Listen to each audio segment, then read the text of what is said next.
शांति। 10 जुलाई 2023 प्रातः मुरली ओम शांति बाप दादा मधुबन।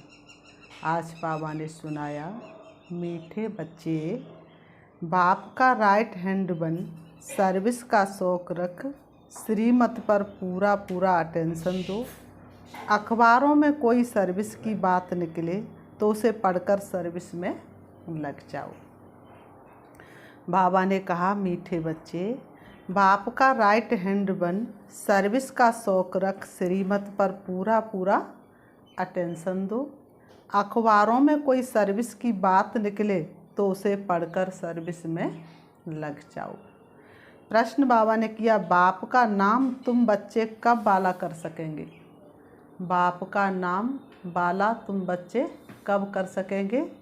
उत्तर में बाबा ने बताया, जब तुम्हारी चलन बड़ी रॉयल और गंभीर होगी। बाबा ने कहा, जब तुम्हारी चलन बहुत रॉयल और गंभीर होगी। तुम शक्तियों की चाल ऐसी चाहिए जैसे मोरनी तुम्हारे मुख से सदैव रत्न निकलने चाहिए, पत्थर नहीं। पत्थर निकालने वाले नाम बदनाम करते हैं, फिर उनका पद भी भ्रष्ट हो जाता है। बाप का बनकर कोई भी विक्रम ना हो, इस बात का पूरा पूरा ध्यान रखना है। गीत है, छोड़ भी दे आकाश सिंहासन तू धरती पर आचार्य। ओम शांति।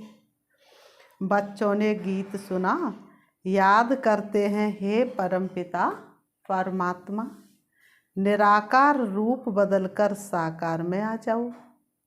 वह क्या रूप बदलेगा? ऐसे तो नहीं कहेंगे कि कच्छ मच्छ का रूप बनकर आओ, नहीं।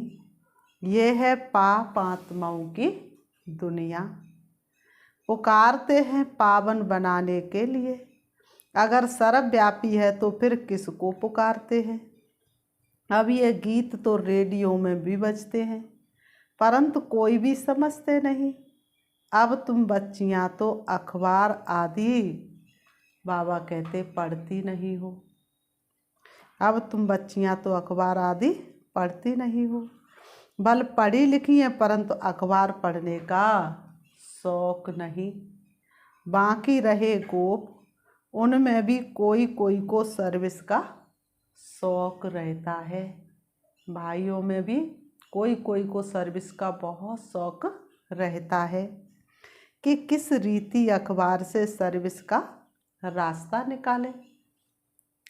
ब्राह्मण कुल भूषण है तो बहुत, परंतु उनमें भी कोटों में कोई निकलते जो अखबार में देख फौरन सर्विस करने लग पड़ते हैं।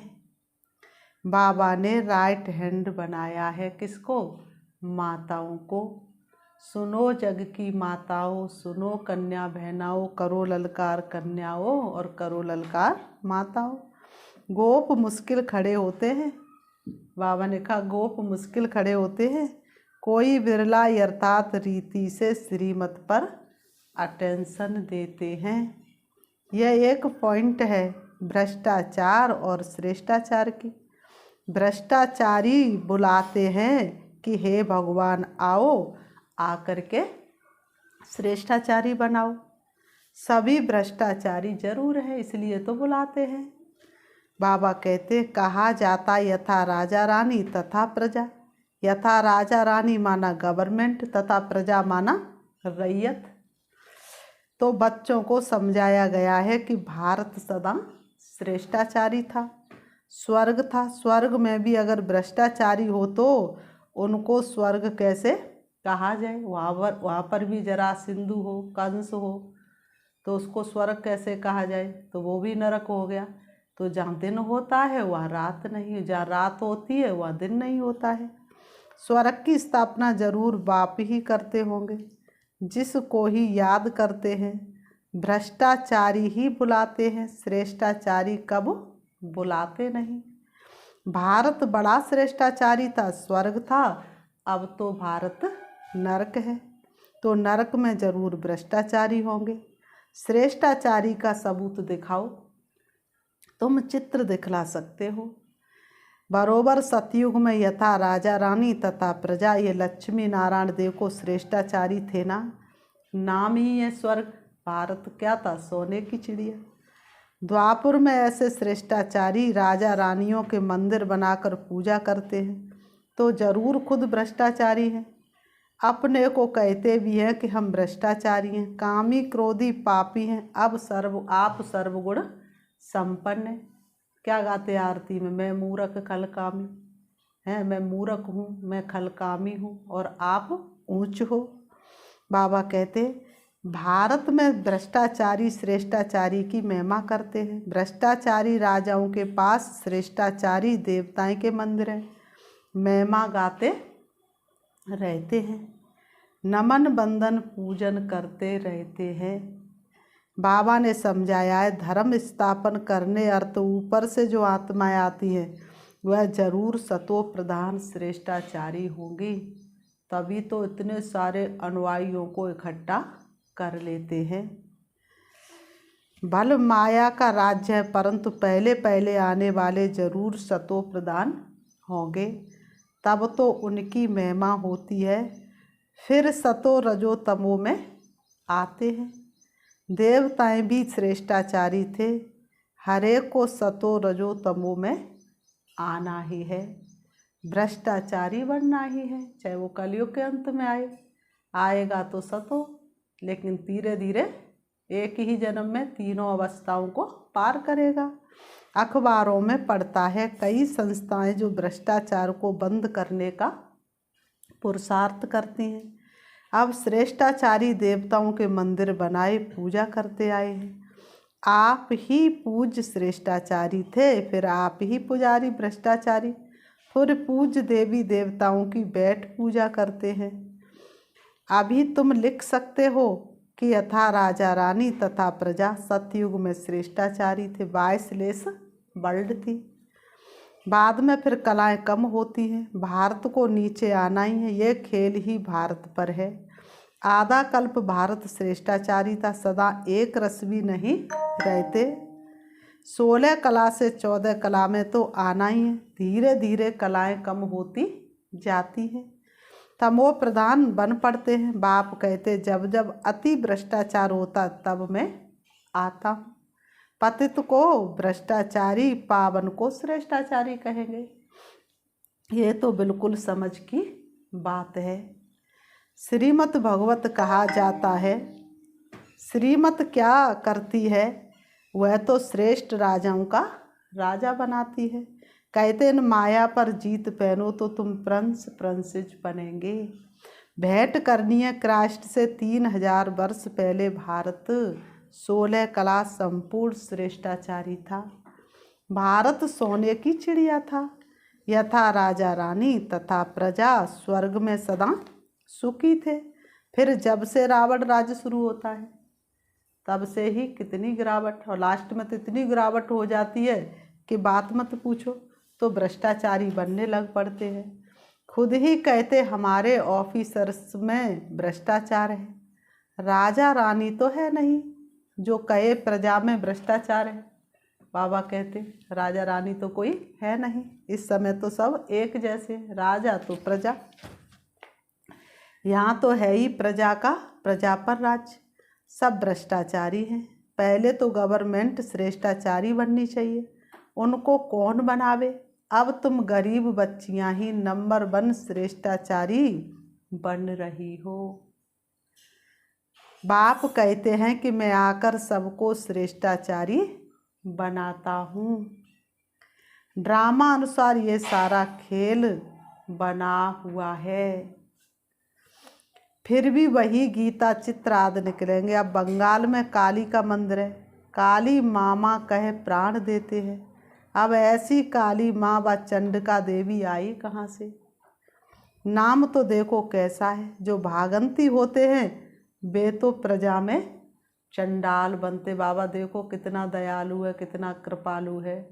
यहाँ से भाग भी गए, यज्ञ की बुराई भी की, लेकिन जो कुछ थोड़ा बहुत किया था उसका फिर भी रिटर्न देते। बाबा ने कहा फिर भी सतयुग में जाएंगे, लेकिन बनेंगे कौन? चंडाल। परंतु जो यहाँ रहकर विक्रम आदि करते वे रॉयल घराने के चंडाल बनते। इसलिए भगवान के घर में समर्पित होने के बाद कोई भी पतित कार्य नहीं करना चाहिए, कोई भी ऐसी चलन नहीं चलनी चाहिए जिससे डिससर्विस हो। फिर भी पिछाड़ी में उनको ताज पतलू मिल जाती है, क्योंकि यहाँ गोद तो लेते हैं ना, इसलिए चंडिका देवी की पूजा होती है। ज्ञान तो बहुत गुआ है, परंतु कोई धारण करे। जैसे बैरिस्टर कोई तो लाख कमाते, कोई का कोट भी फटा रहता है। ये तो पढ़ाई है बेहद की। पाप ने जो विस्तार से इसमें समझाया उसको सार में लाकर 5 मिनट का भाषण बनाए अखबार में डालना चाहिए, जिससे अनेकों की आत्मा की ज्योति जग जाए। ये भी पूछना चाहिए कि भला हिंदू धर्म किसने स्थापन किया, तो बता नहीं सकेंगे, कुछ भी नहीं जानते। तुम शक्तियों की चलन ऐसी गंभीर होनी चाहिए जैसे डैल मोरनी चलती है, मुख से रतन निकलते रहे, मन में हो शुद्धता, दृष्टि निर्विकार हो और सबको पावन करना यही भावना हो। तो बाबा ने कहा पत्थर नहीं, वह तो पत्थर मारेंगे, तुम कभी पत्थर नहीं मारो। जो तुमको कांटे वह बाकू तू वह फूल, और तो को फूल के फूले बाकू हैं त्रिशूल। दुनिया वाले तो कहने तक सीमित रहे, लेकिन तुम्हें तो प्रैक्टिकल में ये धारणा करनी है। बाबा ने कहा तुम कभी पत्थर नहीं मारो, नाम बदनाम नहीं करो। बाबा कहते तुम नाम बदनाम नहीं करो। फिर बाबा ने कहा अच्छा मीठे मीठे सिकीलते बच्चों प्रति माता पिता बाप दादा का याद प्यार और गुड मॉर्निंग। रूहानी बाप की रूहानी बच्चों को नमस्ते। हम रूहानी बच्चों की रूहानी बाप दादा को याद प्यार और नमस्ते नमस्ते नमस्ते। रात्रि क्लास। यहाँ अच्छे बुरे मनुष्य है, सतयुग में ऐसे अक्षर नहीं निकलेंगे। बुरा व पाप आत्मा अक्षर नहीं निकलेगा, क्योंकि ना वहाँ कोई बुरा होता है ना वहाँ कोई पाप कर्म करता है। वहाँ है बाइसलेस वर्ल्ड। बच्चे जानते हम विश्व के मालिक थे। ये भारत जो देवी देवताओं का राजस्थान था अब पुराना है। देख तेरे संसार की हालत क्या हो गई भगवान, कितना बदल गया इंसान। मनुष्य नहीं जानते ये है संगम युग। अब यहाँ से लंगर उठाया हुआ है। हम इस पुरानी इस दुनिया से पार जाते हैं। खेवैया है ना, इसलिए कहते नैया मेरी पार लगाओ। तो और दुनिया में कोई नैया को पार लगा नहीं सकता। एक ही खेवैया है जो हमारी जीवन रूपी नाव को इस किनारे से उस किनारे ले जाते हैं, नैया को पार ले जाते। बच्चों की बुद्धि में है बहुत धक्के खाए हैं, भक्त नहीं जानते हम धक्का खाते हैं, वह तो दूर दूर जाते हैं। तुम बच्चों को सिर्फ याद करना है, ऐसे नहीं कि हम याद करते थक जाते हैं, ऐसे नहीं कि हम तो याद करते करते थक जाते हैं, परंतु माया विघ्न डालती है। आत्मा ही परमात्मा की आशिक होती है, ये कोई नहीं जानते। परमात्मा मासूक है तो बच्चों में भी कोई बहुत आशिक है, मासूक को याद करते हैं। पुरुषार्थ करना हम निरंतर याद करते रहें। सिमरण अक्षर भी भक्ति मार्ग का है। बाबा कहते सिमरण अक्षर भी भक्ति मार्ग का है। हम बाबा को याद करते हैं।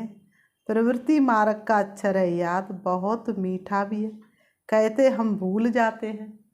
बच्चे कहते बाबा हम आपको भूल जाते। अरे बच्चा कहे थोड़ा ही सकता है कि हम बाप को भूल जाते हैं। कोई बच्चा कहेगा कि हम बाप को भूल जाते हैं। याद तो बहुत अच्छी है, अपने से बातें करनी चाहिए।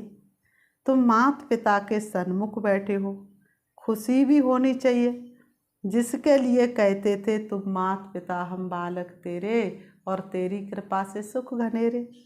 बरोबर हम वर्षा पा रहे हैं, याद की ही मेहनत है। तुम्हारी बहुत आमदनी है, बहुत बड़ी प्राप्ति है। सिर्फ चुप रहकर याद करना है। अच्छा, नंबर 2, तुम ब्राह्मण बच्चों बिगर किसको भी ये पता नहीं है कि संगम युग कब होता है। इस कल्प के संगम युग की महिमा बहुत है। बाप आकर राजयोग सिखलाते हैं। सतयुग के लिए तो जरूर संगम युग ही आएगा। है भी मनुष्य, उनमें कोई कनिष्ठ कोई उत्तम है। उनके आगे महिमा गाते आप पुरुषोत्तम हो, हम कनिष्ठ हैं। आप ही बताते हो कि मैं ऐसे हूँ ऐसे हूँ। अभी इस पुरुषोत्तम संगम युग को तुम ब्राह्मणों बगैर कोई भी नहीं जानते। इनकी एडवर्टाइज कैसे करें जो मनुष्यों को पता पड़े। संगम युग की कैसे एडवर्टाइज करे जो मनुष्यों को पता पड़े। संगम युग पर भगवान ही आकर राजयोग सिखलाते हैं। तुम जानते हम राजयोग सीख रहे हैं। अभी ऐसी क्या युक्ति रचे जो मनुष्यों को मालूम पड़े, परंतु होगा धीरे धीरे। अभी समय पड़ा है, बहुत गई थोड़ी रही, वो भी बीती जाए। हम कहते हैं तो मनुष्य जल्दी पुरुषार्थ करे, नहीं तो ज्ञान सेकंड में मिलता है, जिससे तुम उसी समय सेकंड में जीवन मुक्ति पा लेंगे। परंतु तुम्हारे सिर पर आधा कल्प के पाप हैं, वह थोड़े ही सेकंड में कटेंगे। इसमें तो टाइम लगता है। मनुष्य समझते अभी तो समय पड़ा है, अभी हम ब्रह्मा कुमारियों पास क्यों जाएं। तकदीर में नहीं है तो लिटरेचर से भी उल्टा उठा लेते हैं। तुम समझते हो ये पुरुषोत्तम बनने का युग है, हीरे जैसा गायन है ना। फिर कम हो जाता है गोल्डन एज, सिल्वर एज। ये संगम युग है, डायमंड एज। सतयुग है, गोल्डन एज। ये तुम जानते हो, स्वर्ग से भी ये संगम अच्छा है। स्वर्ग से सुंदर संगम युग पर बाबा तेरा मधुबन। बाबा ने कहा हीरे जैसा जन्म है, अमर लोक का गायन है ना। फिर कम होता जाता है। स्वर्ग आया, फिर एक जन्म भी हुआ तो भी कम हो गया। तो ये भी लिख सकते हो, पुरुषोत्तम संगम युग डायमंड। सतयुग है कौन सा, गोल्डन। बाबा ने कहा सतयुग को क्या कहेंगे, गोल्डन। त्रेता है सिल्वर, ये भी तुम समझा सकते हो। बाबा कहते संगम पर ही हम मनुष्य से देवता बनते हैं। 8 रत्नों की अंगूठी बनाते हैं तो डायमंड को बीच में रखा जाता है। संगम का शो होता है। संगम युग है ही हीरे जैसा। हीरे का मान संगम युग पर है, इसलिए कहते तुझको मानुष जन्म ऐसा हीरा मिला, तूने व्यर्था गवाया तो मैं क्या करूं। मनुष्य का जन्म मनुष्य में ही होता है, लेकिन हीरे जैसा जन्म कब होता है, संगम युग पर होता है, जब हम भगवान को पहचान लेते हैं। योग आदि सिखलाते जिसको स्पिरिचुअल योग कहते हैं, परंतु स्पिरिचुअल को फादर ही है। रूहानी फादर और रूहानी नॉलेज संगम पर ही मिलती है। मनुष्य जिनमें देह अहंकार है वह इतना जल्दी कैसे मानेंगे। उन्हें कितना संपत्ति का, कितना पद पोजीशन का अहंकार है, कैसे मानेंगे। गरीब आदि को समझाया जाता है। तो ये भी लिखना है संगम युग डायमंड, उनकी आयु इतनी। सतयुग गोल्डन एज तो उनकी भी आयु इतनी। शास्त्रों में भी स्वास्थ्य का निकालते हैं और उसको बहुत शुभ मानते हैं। स्वास्थ्य का को बहुत शुभ मानते हैं। तो तुम बच्चों को भी ये याद रहे तो कितनी खुशी रहनी चाहिए। झूम रहा मेरा मन हो के मगन, वाह मेरे भाग्य मुझे मिले भगवन। तो कितनी खुशी रहनी चाहिए। स्टूडेंट्स को खुशी होती है ना। Student life is the best life. तो तुम्हारी लाइफ कितनी सुंदर है। ये तो सोर्स ऑफ इनकम है। यह है मनुष्य से देवता बनने की पाठशाला। देवताएं तो विश्व के मालिक थे, ये भी तुमको मालूम है। तो अथाह खुशी होनी चाहिए। इसलिए गायन है अतीन्द्रिय सुख गोपी वल्लभ के गोप गोपियों से पूछो। टीचर अंत तक पढ़ाते तो उनको अंत तक याद करना चाहिए। भगवान पढ़ाते और फिर भगवान साथ भी ले जाएंगे। पुकारते भी है लिबरेटर गाइड, दुख से छुड़ाओ। सतयुग में दुख होता ही नहीं, कहते विश्व में शांति हो। बोलो आगे कब थी, वह कौन सा युग था? किसको पता नहीं, राम राज्य सतयुग और रावण राज्य कलयुग। ये तो जानते हो ना, बच्चों को अनुभव सुनाना चाहिए। बस क्या सुनाऊं दिल की बात, बेहद का बाप बेहद की बादशाही देने वाला मिला। और क्या अनुभव सुनाऊं, और कोई बात ही नहीं, इस जैसी खुशी और कोई होती ही नहीं। कभी भी किसी से रूठकर वास्तव में घर में नहीं बैठना चाहिए। यह जैसे अपनी तकदीर से रूठना है। पढ़ाई से रूठा तो क्या सीखेंगे, बाप को पढ़ाना ही है ब्रह्मा द्वारा, तो एक दो से कभी रूठना नहीं चाहिए। यह है माया, यज्ञ में असुरों के विघ्न तो पड़ते हैं ना। फिर बाबा ने कहा, अच्छा मीठे मीठे रूहानी बच्चों प्रति रूहानी बाप दादा का याद प्यार, गुड नाइट। रूहानी बच्चों को रूहानी बाप की नमस्ते, रूहानी हम बच्चों की रूहानी बाप दादा को याद प्यार और गुड नाइट। धारणा के लिए मुख्य सार नंबर 1, श्रीमत पर श्रेष्ठाचारी बनकर श्रेष्ठाचारी बनाने की सेवा करनी है। कोई ऐसी चलन नहीं चलनी है जिससे नाम बदनाम हो। मुख से सदा रतन निकालने हैं, पत्थर नहीं। बाबा ने दूसरा पॉइंट, बेहद की गुहा पढ़ाई को विस्तार से सुनते उसे सार में समाकर दूसरों की सेवा करनी है। श्रीमत पर पूरा अटेंशन देना है। वरदान, अपने कर्म और स्थिति द्वारा ब्रह्मा बाप को स्पष्ट दिखाने वाले मास्टर ब्रह्मा भव। अपने कर्म और स्थिति द्वारा ब्रह्मा बाप को स्पष्ट दिखाने वाले मास्टर ब्रह्मा भव। स्पष्टीकरण, जैसे ब्रह्मा बाप का निजी संस्कार था पहले आप। कोई भी स्थान में पहले बच्चे, हर बात में बच्चों को अपने से आगे रखा, लेकिन कहने मात्र नहीं, शुभ चिंतक की भावना से। उसने किया तो भी बाप की सेवा, मैंने किया तो भी बाप की सेवा। मैं आगे बढ़ूं नहीं, दूसरों को आगे बढ़ाकर आगे बढ़ूं। जब ये भावना हर एक में आएगी तब कहेंगे मास्टर ब्रह्मा। फिर ऐसा कोई नहीं कहेगा कि हमने ब्रह्मा बाप को नहीं देखा। आपके कर्म आपकी स्थिति ब्रह्मा बाप को स्पष्ट दिखाए। स्लोगन, एकाग्रता के दृढ़ संकल्प से सागर के तले में चले जाओ तो अनुभव के हीरे मोती प्राप्त होंगे।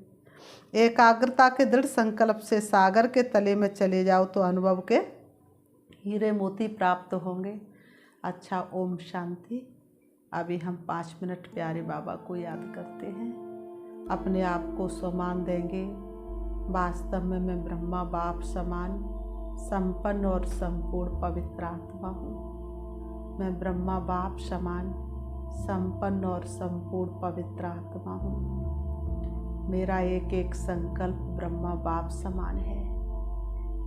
मेरा एक एक कर्तव्य ब्रह्मा बाप समान है। जो ब्रह्मा बाप का स्वप्न वो मेरा स्वप्न, जो ब्रह्मा बाप की सोच वो मेरी सोच, जो ब्रह्मा बाप का कदम वो मेरा कदम। मेरा हर कदम ब्रह्मा बाप समान है। मेरा हर कर्तव्य ब्रह्मा बाप समान है। मैं आत्मा संपूर्ण ब्रह्मा बाप को कॉपी करने वाली हूँ। मेरा एक एक संकल्प ब्रह्मा बाप समान है।